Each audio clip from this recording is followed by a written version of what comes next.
German propaganda had a nickname for it. They called it a toy, a tin can. The kind of thing an unserious country builds when it doesn't understand what a real war demands.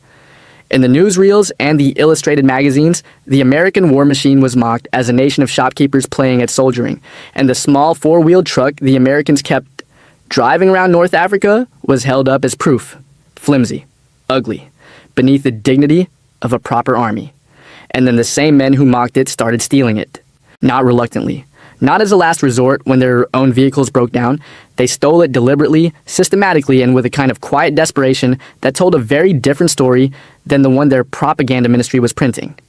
German units in the desert captured American Jeeps, painted German crosses on the hoods, and folded them into their own inventory so often that supply clerks had to invent new paperwork just to keep track of the enemy vehicles now serving in German hands. The most famous commando in the entire German army built the most ambitious operation of his career around a single hard requirement. Get me as many captured American Jeeps as you possibly can. Here's the contradiction at the heart of this story. A vehicle that Germany laughed at in public was the same vehicle that German officers in the field were risking their lives to keep. And by the time the war was over, the men who had lost with it and the men who had won with it agreed on something that has never fully made it into the popular memory of the Second World War.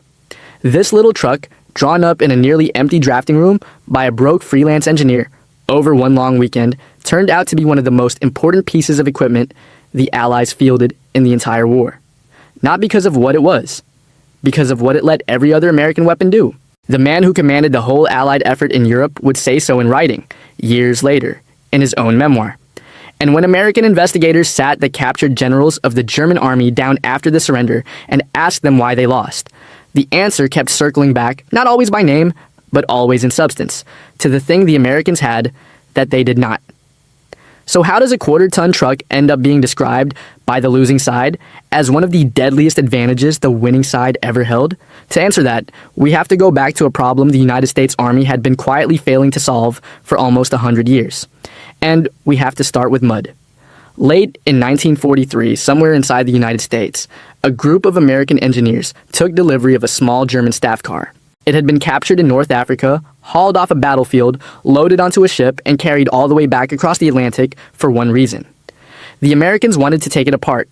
It arrived still wearing its desert paint. It had a smooth, flat belly, an air-cooled engine hung out over the back axle, a strange sloping nose, and seats that were, by the standards of military vehicles, unusually comfortable. The construction was clean and clever. It had come off the drawing board of Ferdinand Porsche himself. This was the Volkswagen Type 82, the Kübelwagen, the light staff car the German army used to shuttle officers across the desert and later across the frozen roads of the Eastern Front. The engineers measured every part.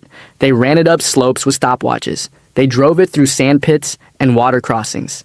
And they put it side by side against the small, square, almost aggressively plain American vehicle that soldiers had started calling the Jeep. When the assessment was finally written down, it appeared in a War Department intelligence handbook, a restricted technical manual on German military forces, printed in the spring of 1945 and circulated only to the officers who needed it. The language was blunt. The German equivalent of the American Jeep, it said, was inferior in every meaningful way except one. The seats were more comfortable to sit in. That was the entire concession. Nicer seats. Now, it would be easy to read that as arrogance, American engineers looking down their noses at a rival. But that is not what it was. The men who wrote that line were not sneering at German craftsmanship. They respected it. They knew perfectly well that the Kübelwagen was a beautifully made machine, elegant in a way the Jeep never even attempted to be. What they were recording was something deeper than a comparison of two vehicles. They were recording a collision between two entirely different ideas about what a machine at war is even for. And here is what that dry, restricted handbook could never have captured. The strangest fact about the whole rivalry was not in the test data.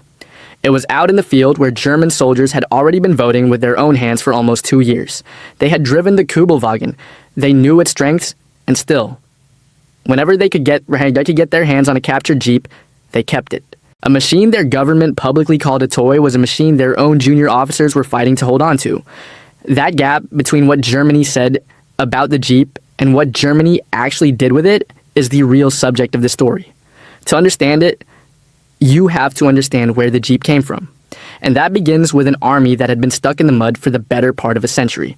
For almost the entire history of the United States Army, Up to this point, moving men and messages across broken ground had been a slow, miserable, unsolved problem. You could see it plainly in the summer of 1939, in a stretch of countryside around Plattsburgh, New York, where the First Army staged what was described at the time as the largest peacetime military exercise the country had ever held. Something like 52,000 troops took part. There were mock attacks and simulated artillery duels. And along every dirt track in the exercise area, there were columns of horses and motorcycles, trying to do the one thing armies had been trying to do since the age of Napoleon: get orders, men, and small weapons from one point to another faster than the enemy could react. It was not working, and everyone paying attention could see it was not working. The horses were slow, they ate enormous quantities of feed that itself had to be hauled forward. They spooked, they tired, they died. The motorcycles were worse in their own way. They tipped over in the mud, they broke their riders' legs. Load 2 men and their gear onto one, and it could not climb a decent hill. And the automobiles the Army had been using since the last war, the light Fords and their cousins, were road vehicles, plain and simple. Take one off the pavement and into a wet field, and it stopped being transport and became a very expensive way to get stuck. Watching all of this and hiding his alarm better than most was a 58-year-old officer named George Marshall. Within weeks, he would be sworn in as the new Chief of Staff of the United States Army, taking that oath on the very day German tanks rolled into Poland and the Second World War began in earnest. Marshall was not a man given to panic, but he had served in the mud of France in the last war. He had seen what happened to an order that arrived too late, and to a wounded man who could not be carried back in time. And for years, he had been quietly pushing for a specific solution: a small, fast, four-wheel drive scout vehicle that could go where horse balked and a motorcycle failed. For years, nobody had listened. The money was not there, the urgency was not there. A peacetime Congress and a peacetime army had no appetite for reinventing the way soldiers moved. Now Poland was burning. France, Marshall understood, would be next. Whatever the army was going to do about its mobility problem, it no longer had the luxury of doing it slowly. And so, in the summer of 1940, with France already fallen and the world tilting toward catastrophe, the United States Army finally did the thing it had put off for a generation. It asked American industry to build the impossible, and it gave industry almost no time to do it.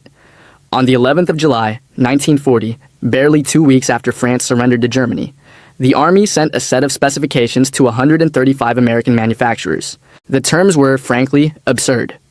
The Army wanted a four-wheel drive vehicle that weighed almost nothing, carried a useful load of men and equipment, mounted a machine gun, folded its windshield flat, crawled slowly enough to pace marching infantry, and ran fast enough to be useful on a road, and produced a specific amount of pulling power from its engine. That part was ambitious, but reasonable. The schedule was neither.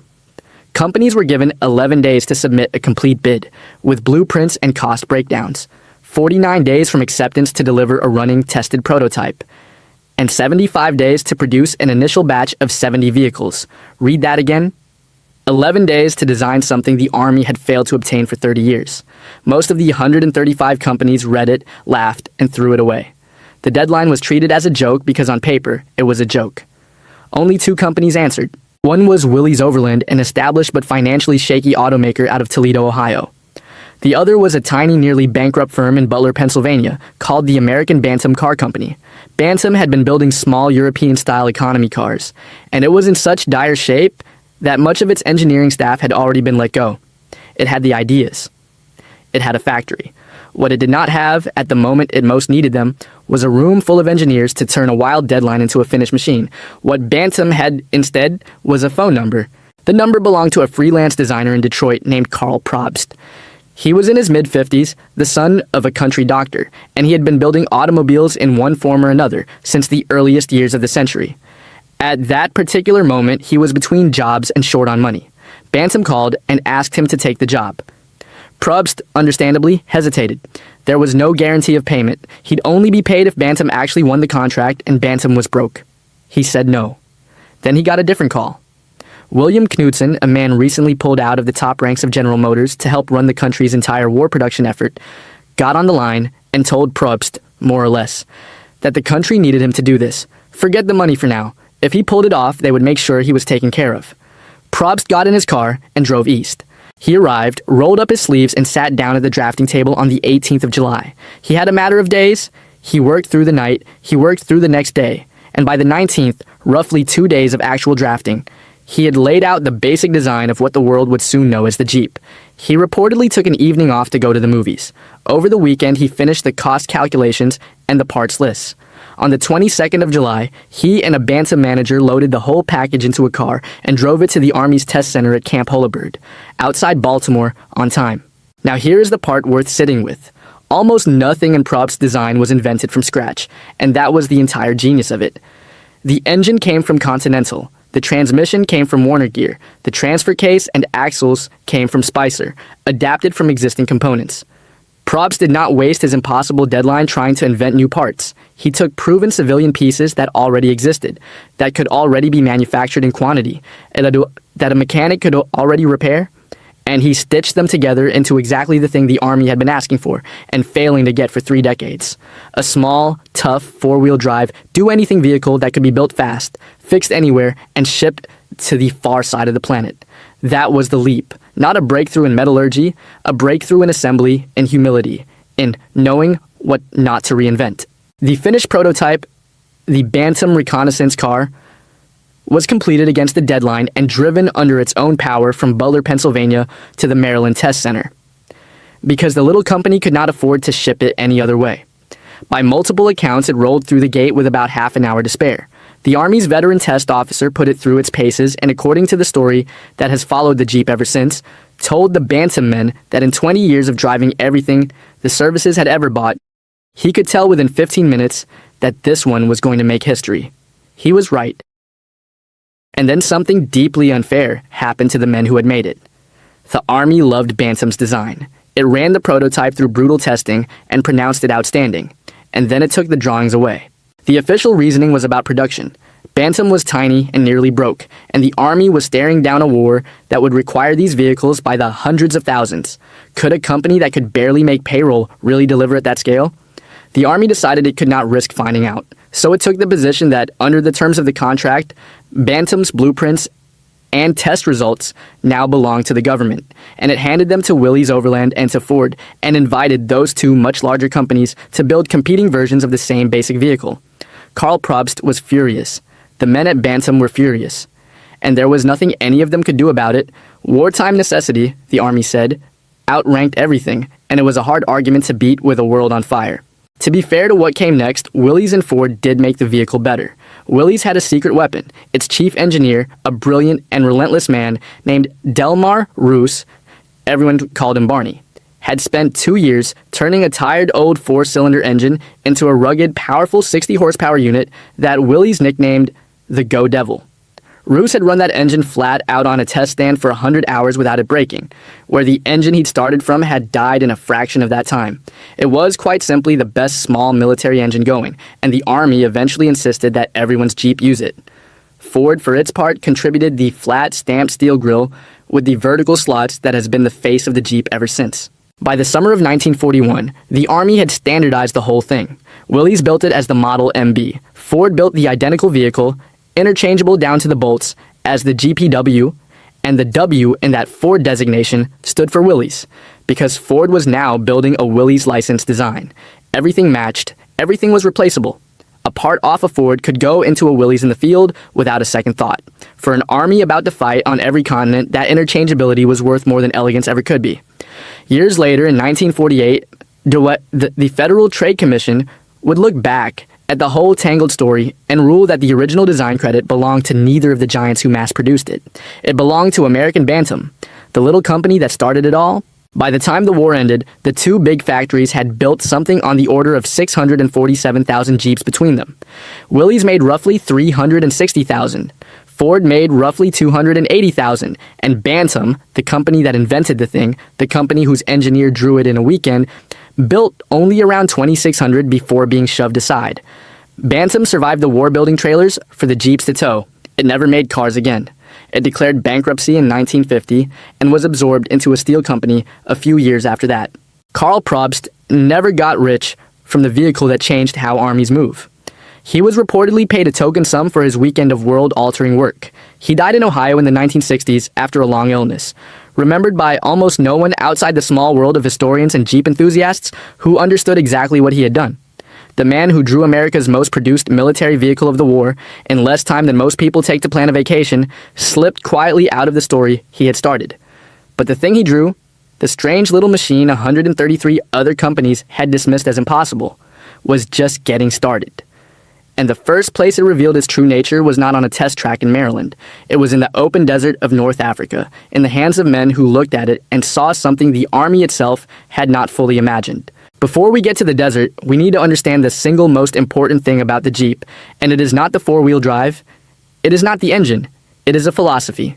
The Kübelwagen, the German vehicle sitting in that American testing shed, was a finished object.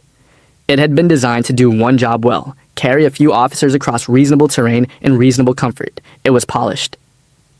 It was complete, and because it was complete, it did not really invite anyone to change it. You used a Kübelwagen the way its designers intended you to use it. The Jeep was the opposite. The Jeep was an unfinished object, and that was its entire point. It arrived from the factory as a platform, a rugged, simple, deliberately plain foundation onto which a soldier could bolt, weld, strap, or improvise almost anything the war happened to require that week. Nobody in Detroit or Toledo had to think of every use in advance because the men in the field would think of them, and they did in their thousands everywhere the war went. Consider what one Jeep in the hands of an ordinary soldier with no engineering degree could become. Weld a set of brackets to the back, and it carried wounded men on stretchers out of a firefight. Mount a pair of angled pipes on the front, and it sheared through enemy telephone wire strung across a road. Lay steel rails across the floor, and it ran along the tracks of a captured railway. Bolt a mount to the rear, and it became a firing platform for a heavy machine gun. Stretch a canvas frame over it, and it became an ambulance. Hang a winch off the nose, and it became a recovery vehicle that dragged bigger, heavier trucks out of the mud they were too proud to admit they'd sunk into. None of those conversions came from a factory manual. They were invented on the spot by sergeants and corporals and privates with welding torches and salvage scrap, and the exact same practical instinct that a generation earlier had turned the Model T into 1,000 different farm machines across the American Midwest. The Jeep was perfect for that culture precisely because it was simple enough that any farm kid who'd taken apart an old Ford could understand it in an afternoon, tough enough that those same hands could not break it, and light enough that 6 or 8 men could grab the built-in handholds and physically lift it out of a ditch. And of all the things the Jeep became, the one the veterans remembered first, almost every time, was the ambulance. The heavy trucks of the medical units could not reach the forward foxholes where men were actually being hit. The Jeep could. Fitted with welded racks, a Jeep could carry 2 or even 3 stretcher cases at once, and it could drive right up to where the shooting was, load a man who had been wounded minutes earlier, and bounce him back over torn ground to a surgeon who could still save his life. Across the whole war, the rate at which wounded American soldiers died of their wounds fell dramatically compared to the previous World War. That improvement had many causes: better drugs, plasma, penicillin, forward surgical teams. But fast evacuation by Jeep was a foundational link in that chain. It was the difference between a wounded man reaching a surgeon in time and a wounded man not reaching one at all. This is the thing the German army of that era was not built to translate into its own thinking. Not the four-wheel drive, which they could have copied. Not the simple engine, which they could have built. The thing they could not replicate was a culture in which the man holding the wrench was assumed to know something the man holding the blueprint did not. A culture in which modifying your official equipment in the field was not a violation of the rules, but the entire idea. The German army prized engineering handed down from above by experts with doctorates. The American army handed a rugged blank slate to 18-year-olds and trusted them to finish it. 2 philosophies. One of them was about to win a war. And the men who first proved just how far you could push that idea were not even American. They were a handful of British irregulars in the Egyptian desert, and what they did with the Jeep rewrote the rules of special warfare forever. In the summer of 1942, a young and slightly notorious British officer named David Stirling got his hands on the first Jeeps to reach his unit. He looked at them and he understood immediately what he was holding. Stirling was 26. He had been to Cambridge and been thrown out of Cambridge. He had nearly killed himself in an experimental parachute jump. And against the loud objections of senior officers who despised the whole idea of what they sneeringly called private armies, he had talked his superiors into letting him build a small, unofficial raiding force. The concept was simple and radical. A handful of highly trained men, attacking enemy airfields by surprise, could destroy more German aircraft on the ground in a single night than the Royal Air Force could shoot down in weeks. His unit was the Special Air Service, the SAS. In the early raids, Sterling's men had relied on another desert unit to drive them close to a target in heavy trucks. The raiders would then dismount, sneak in on foot, plant their explosives, and creep back out. It worked. But it was slow. And as the Germans tightened security around their airfields, it grew more and more likely to get everyone killed. Then the jeeps arrived, and Sterling saw past their intended purpose. To him, these were not transport. They were a weapon system waiting to be assembled. He stripped them down to the bone. He tore off the windshields and the bumpers. Onto the front and back of each Jeep, he bolted pairs of rapid-firing aircraft machine guns. 4 guns to a vehicle, capable together of throwing out something like 1,000 rounds a minute. He filled the back of each one with fuel cans, water, ammunition, and incendiary charges. He turned a scout car into a low, fast, bristling gun platform that could sprint across open ground and pour fire in every direction at once. On the night of the 26th of July, 1942, 18 of these modified Jeeps, under Sterling's personal command, crossed roughly 50 miles of open desert toward a German-held airfield called Sidi Heneish. This was where the Luftwaffe staged the transport aircraft that kept Rommel's army supplied, the lumbering Junkers 52 planes that flew in the fuel and ammunition, without which German tanks in the desert simply could not move. Destroy those transports on the ground, and you starved the front line days later, hundreds of miles away. The Jeeps drove onto the field in 2 columns, headlights off, navigating by the stars under the guidance of an expert desert navigator. As they approached, the runway lights suddenly came on. For a heart-stopping moment, the raiders thought they had been discovered. But the lights were for a German bomber coming into land, and it had nothing to do with them. Sterling fired a green flare into the dark, and on that signal, all 18 Jeeps opened fire at once. Picture it, 70-plus machine guns firing tracer, the whole formation rolling the length of the airfield, raking row after row of parked aircraft, with streams of glowing rounds while fuel tanks caught and planes burned. In roughly 15 minutes, they destroyed or damaged somewhere around 37 Axis aircraft, a heavy share of them the irreplaceable transports. They lost 1 man killed at the field itself, a 21-year-old named John Robson, manning a gun. 1 Jeep was disabled. The next morning, as the surviving raiders scattered and hid, German dive bombers caught 1 group of Jeeps crewed by French SAS men out in the open and killed a French paratrooper, André Zirnheld, in a series of strafing runs. But most of the raiders made it back across the desert to their hideout, camouflaging their vehicles under tarps by day, moving by night, and vanishing. Over the roughly 15 months between the day Sterling first mounted a machine gun on a Jeep and the day the Germans finally captured him in Tunisia in early 1943, his raiders destroyed well over 250 Axis aircraft on the ground across North Africa, along with fuel dumps, supply depots, and miles of telephone line. By the SAS's own count, that number was higher than what the Royal Air Force managed to destroy on the ground in the same theater over the same stretch. Whether or not that comparison was perfectly fair, the strategic effect was undeniable. Every transport plane burned at an airfield was a load of fuel and shells that never reached Rommel's tanks. Sterling himself became a kind of legend to the enemy. Captured while he slept in a Tunisian gully, he was passed up the German chain of custody, escaping repeatedly, until he ended up locked in the famously escape-proof fortress at Colditz for the rest of the war. The Germans and British press alike took to calling him a phantom, a ghost officer who struck out of nowhere and disappeared. And what the Germans were watching in that desert was something they simply had no category for. They were not short of small vehicles. They had the Kübelwagen. They had an amphibious version that was in some respects more compact than its American counterpart. But those were passenger cars adapted to war. The Jeep was a war machine from the very first pencil stroke, and it was proving in the desert that it could be turned into almost anything a bold enough man could imagine. The Germans took note. In time, they would take more than note. To understand why the Jeep mattered so much, you have to understand what the German army actually looked like underneath the myth. The image most of us carry is the image of the Blitzkrieg, panzer divisions crashing across borders in a roar of engines, a fully mechanized war machine of terrifying modern efficiency. And that image is true. It is just true of a very thin slice of the German army, the sharp, armored tip of the spear.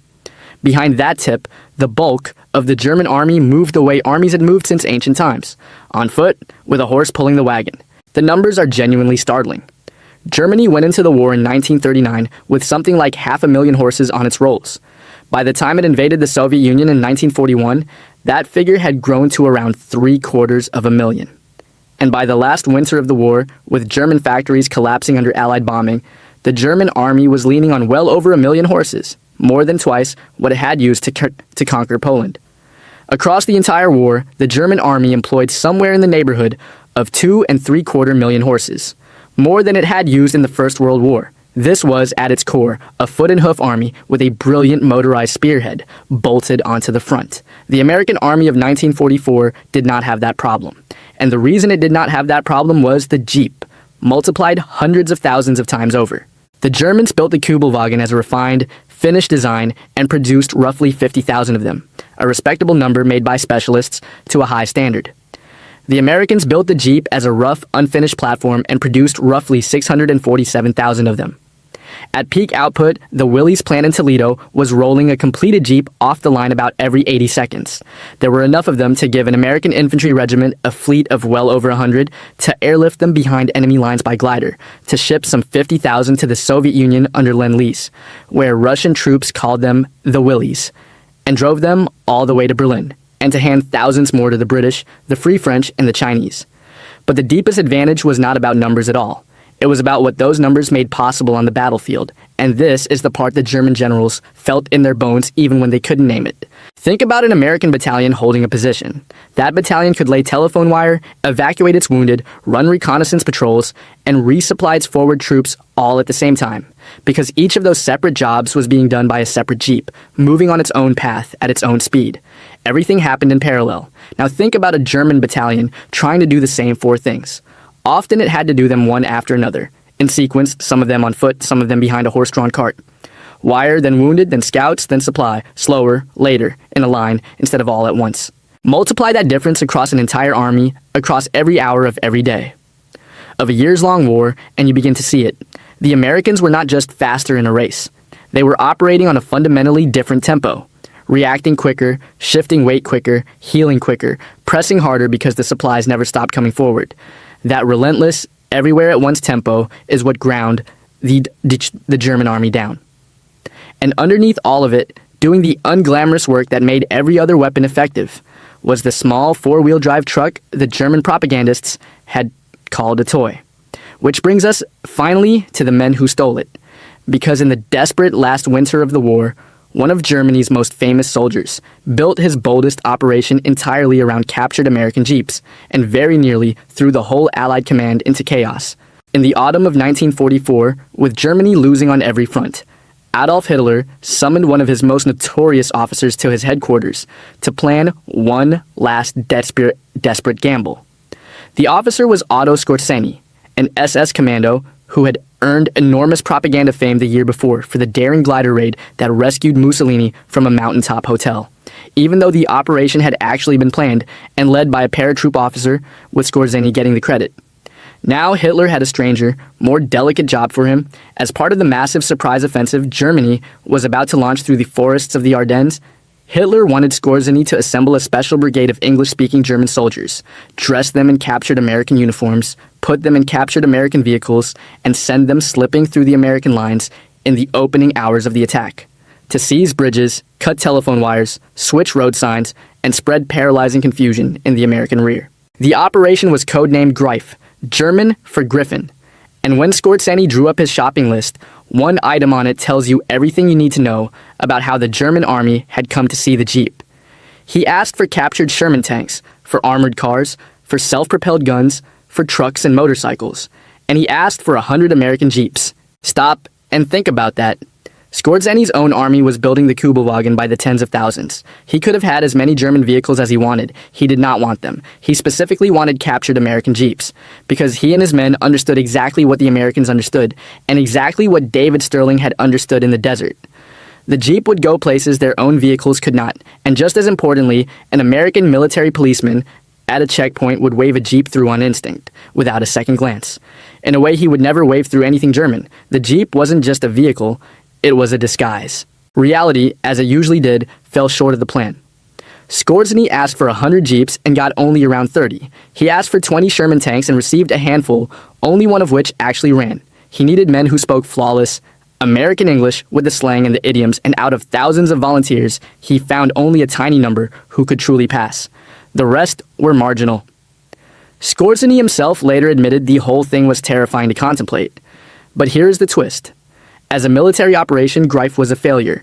As a psychological weapon, it was one of the most effective things Germany did in the entire offensive, and it did that damage almost entirely with rumor. Word spread through the American lines that German commandos in stolen jeeps and American uniforms were loose in the rear, possibly hunting for senior officers, and the American army, quite reasonably, lost its mind. Sentries at checkpoints all across the front began stopping every jeep they didn't personally recognize and demanding that the occupants prove they were American, not with papers, which could be forged, but with the kind of trivia no German infiltrator could possibly know: the names of state capitals, baseball, the names of cartoon characters and movie stars. Get the answer wrong or hesitate too long, and you were in serious trouble. The confusion reached almost comic heights. One of the most senior American generals in Europe was reportedly held up at a checkpoint when he correctly named the capital of a state, and the young MP who'd stopped him thought the general had it wrong, because the MP himself didn't know the right answer. The Supreme Allied Commander, Dwight Eisenhower, was told his headquarters might be a target for Scorzani's assassins, and for several days over Christmas, he was effectively bottled up inside his own compound under heavy guard, unable to move freely, chafing at the confinement. Sit with that for a moment. A few dozen German commandos, most of whom barely spoke passable English, in a handful of stolen jeeps, came closer to freezing the Allied chain of command than entire German divisions managed in the same battle. Not because of their firepower, because of the fear that a familiar American vehicle might not be American after all. Many of the captured infiltrators taken in American uniform were tried and shot. Skorzany himself survived the war, was tried after it for the improper use of enemy uniforms, and was acquitted, in part because Allied special forces admitted they had considered doing exactly the same kind of thing themselves. He lived for decades more, but the operational heart of his most ambitious mission, the vehicle that was supposed to carry his men undetected through the enemy's own lines, was not a German machine. It was the captured American Jeep. His own army's highest compliment to the enemy's design was to try to become it. So let's be careful and precise here, because it matters. None of this means the Jeep, on its own, won the Second World War. Plenty of things helped win the war: the Sherman tank, the heavy bombers, the landing craft that put men on hostile beaches, the transport aircraft that carried paratroopers and supplies. Each of those behaviors said what their memoirs would not. They captured jeeps and repainted them with German crosses. They built their boldest commando operation of the war around stealing them. They fought a war that, even in its final year, still depended on more than 1 million horses to drag its guns and wagons. They did not have a machine that did what the Jeep did. They understood by the end that this gap was not an accident of one battle, but a permanent structural disadvantage.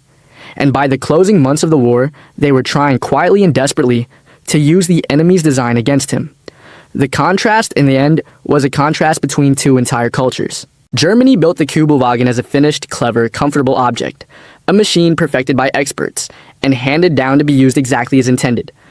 America built the Jeep as a rough, unfinished, endlessly modifiable platform, a machine handed to ordinary men with the unspoken trust that they would figure out the rest. The first is the answer of a culture that trusts its engineers. The second is the answer of a culture that trusts everybody. And in a war fought across every kind of ground on Earth, by millions of ordinary people improvising as they went, the second answer proved to be the stronger one. The men who made it possible mostly slipped out of the story without their due. Karl Probst, who drew it in a weekend, died largely forgotten. The little bantam company that invented it was crushed by the very contracts it had won and never built another car. David Sterling, who first turned it into a weapon in the desert, spent the rest of the war in a German prison. And the war correspondent who loved the Jeep more than any other piece of American equipment, who wrote that he could not imagine getting through the war without it, that it went everywhere and did everything and was as faithful as any animal a soldier ever relied on, was killed by machine gun fire on a small Pacific island in the spring of 1945, before he ever saw the peace. Most of those 647,000 Jeeps are scrapped now. The survivors are collector's pieces, sold at auction to people whose grandfathers might have driven one down a ship's ramp onto a beach in Italy or France or the Philippines. But that plain little machine, the one Germany laughed at and then stole and then tried to disguise itself as, did something none of the impressive weapon wrote that 4 pieces of equipment, more than most others, came to be seen by senior officers as among the most vital to Allied success in Africa and Europe. Not the tank, not the fighter plane. He named the bulldozer, the Jeep, the 2.5-ton truck, and the C-47 transport aircraft. And then he added the line that gives the whole passage its weight. Curiously enough, none of these is designed for combat. Read that again and let it land. the man who commanded the entire Allied effort in Europe, looking back over the whole war, said the most vital equipment was not the equipment that fired the bullets. It was the equipment that put the men with the bullets where the bullets needed to be. The Jeep didn't win battles by fighting them. It won battles by moving everything that fought them. And there is a second body of evidence, one most people have never heard of. Beginning in 1945, the United States Army did something no victorious army had ever really attempted at that scale. It rounded up the surviving senior officers of the defeated German army and put them to work writing down in detail what they had actually thought during the war they had just lost. This program eventually produced thousands of manuscripts written by German generals, now held in the American National Archives, the largest single collection of senior German military self-analysis anywhere in the world. In those pages, the German generals were asked why they lost, and they gave the answers you might expect. They blamed Hitler's interference, they blamed the weather, they blamed the bombing, they blamed the sheer weight of Soviet numbers. They very rarely pointed at the Jeep by name. They didn't have to. Because when you read what they described, the Jeep is everywhere in the negative space. In every consequence they complained about, the speed at which American units shifted their strength from one place to another, the depth to which American scouts penetrated German lines before anyone spotted them, the rate at which American wounded were pulled off the field, patched up, and sometimes sent back into the fight, the way American forward units never seemed to run out of anything, because the supplies simply never stopped arriving. Every one of those complaints traced back to its root ends at the same small four-wheel drive truck moving everything an American battalion needed at a tempo the German army could not match. The generals named the symptoms. The Jeep was the cause. And their behavior said what their memoirs would not. They captured Jeeps and repainted them with German crosses. They built their boldest commando operation of the war around stealing them. They fought a war that, even in its final year, still depended on more than 1 million horses to drag its guns and wagons. They did not have a machine that did what the Jeep did. They understood by the end that this gap was not an axis quite managed on their own. It made everything else work. It was the truck that carried the war, and the man who commanded the whole thing, when he finally sat down to write it all out, chose to remember it as one of the 4 things that mattered most. None of them, he was careful to note, was ever designed for combat. That is the verdict. And of all the verdicts in all the books, it is the one that holds up best. If your grandfather or great-grandfather drove or rode in a Jeep, in any branch, in any theater of the war, I would be honored if you'd leave their name in the comments below. The unit, the place, the year, whatever you know. The men who knew these machines are nearly all gone now, and their stories deserve to be kept alive. I read everyone. If this story gave you something you hadn't heard before, hit that like button. It genuinely helps the channel put careful, sourced history like this in front of more people who actually want it. And subscribe if you'd like the next one, because there are more stories like this. Ordinary equipment that quietly decided the outcome of enormous events, told with the names and the numbers and the inconvenient details left intact. The men who built the Jeep, drove the Jeep, and bled in the Jeep are mostly gone. The machine they left behind is the closest thing they have to a monument. Thanks for watching.